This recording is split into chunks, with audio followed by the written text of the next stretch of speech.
The U.S. House of Representatives is going to stay at a standstill until a new Speaker of the House is selected. And a vote to do just that is going to happen right around 10 o'clock Eastern Time this morning in Washington. Here to talk about the perfect political storm is the president of the Family Research Council, Tony Perkins. Good morning, Tony. Good morning. Tony, great to have you on this morning. So Congress, they can't provide any kind of real aid, cash or military aid to Israel or Ukraine or Maui after the wildfires there over the summer until we have a Speaker of the House. They're going to vote any time between 9 and 11 a.m. this morning. Take us through how you think this plays out today. Well, they met last night for a forum of the two main candidates, Jim Jordan and Steve Scalise, and the meeting was described as a very thoughtful conversation. I think the weight of the moment really has settled upon the members, and 99% of the members want to do what is best for America. But these are leaders. They're thoughtful, they're intelligent, and they represent people all across this country that have different backgrounds. So bringing them together to agree on one leader is difficult. And right now, I would say that we're kind of divided. You've got about a third for Steve Scalise, a third for Jim Jordan, a third that are undecided. And so there's a lot of folks praying today that they would come to a consensus and they would select a leader given what you just laid out. They can't even pass the resolution that's been drafted expressing support for Israel. So this is a critical moment. And again, that weight of the moment is resting upon them. And so I'm confident, I'm hopeful, I should say, that they will find a way forward this week. I don't know what's going to happen today, but I think it will happen this week. Yeah, I think a lot of people are hoping that by the end of the week, we have a speaker, because so much needs to be done. Tony, you've been very vocal about the current situation on social media, urging people to pray for the state of Israel and America. How connected is the violence occurring in Israel to the current chaos in Congress?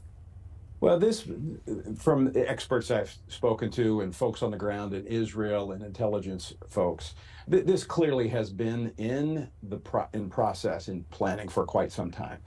I would say, though, that when we sift through all of this in the days to come, that it could be that the opening may have been there because we had a place in America right now where we have Congress paralyzed. But this clearly was something that has been in the works.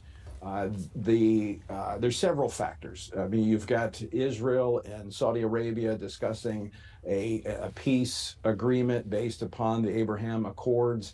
So Iran does not want that. So there's a lot of factors here. But I think going back to your point is we need to pray that America will have the leadership, because we need we need Congress to keep the White House in check, because let's not forget their policies of releasing $6 billion of frozen assets that helps fuel the largest state sponsor of terrorism. So we're challenging people to pray. In fact, I'm going to deliver this morning a list of folks praying for Congress. And if folks would like to add their name to that, they can text speaker to 67742. That's 67742, the word speaker. And I'm going to deliver that before they go into their session this morning to vote. Yeah, we'll all be watching what happens today in Congress.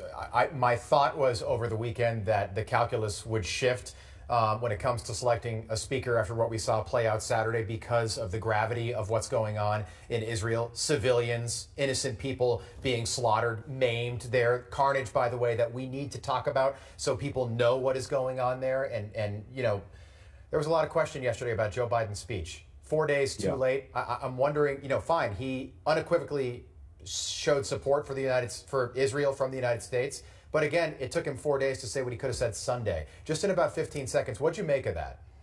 Well, I think you're absolutely right. And words need to be followed with actions. I think we need to refreeze these assets of Iran and put them on notice. If we see hostages killed, if we see more action taken, we're going to hold Iran accountable, who is the main funder of Hamas. Didn't mention Iran in the speech yesterday. Yeah. Tony Perkins, great to see you. We'll have you back soon. Thank you.